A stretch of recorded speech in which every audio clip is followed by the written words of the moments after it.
Hello everyone, my name is Yvonne Bendinger-Rothschild. I'm the Executive Director of the European American Chamber of Commerce in New York. We are a network of chambers.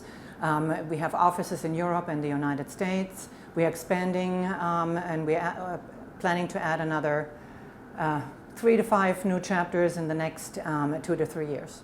I mean, you're obviously closer to the market, and there may be some local incentives that you can take advantage of. If there's a tariff on your product, you're not going to encounter that.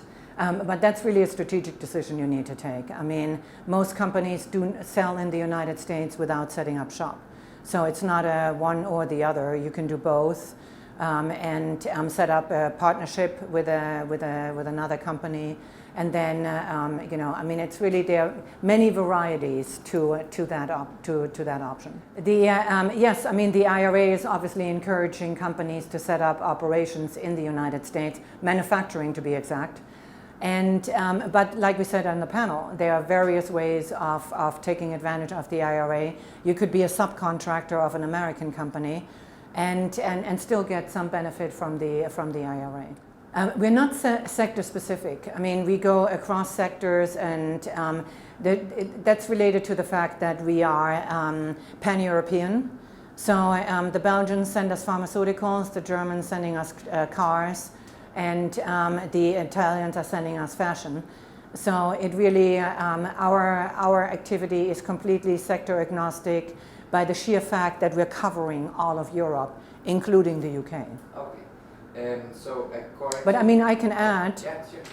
I can add the biggest sectors that I'm seeing in terms of European investment or exports into the US is pharmaceuticals, is medtech and biotech, and fintech.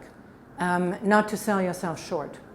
And I know it sounds counterintuitive, but a lot of counties come in too timid.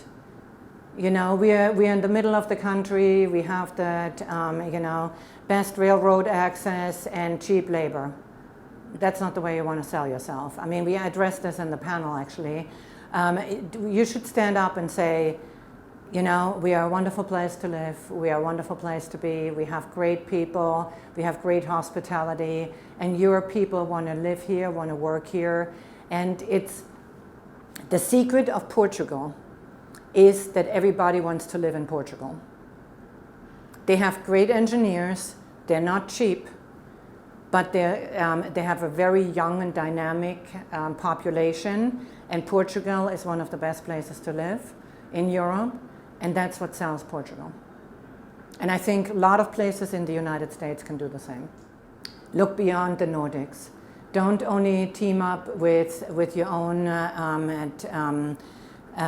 with your existing colleagues, or don't only talk to the Swedes and the other Nordics. Meet the Americans, talk to the French, talk to other companies, and don't only get out of your bubble with the other Nordics, because otherwise it becomes hard for Americans to understand what the differences are. And then you're immediately entering a compare and contrast. And I mean, that's pretty much the raison d'etre of the European American Chamber of Commerce. We connect the Europeans with the other Europeans, so that as a French person, you're not only meeting other French people and you're in the French bubble when you're expanding into the United States.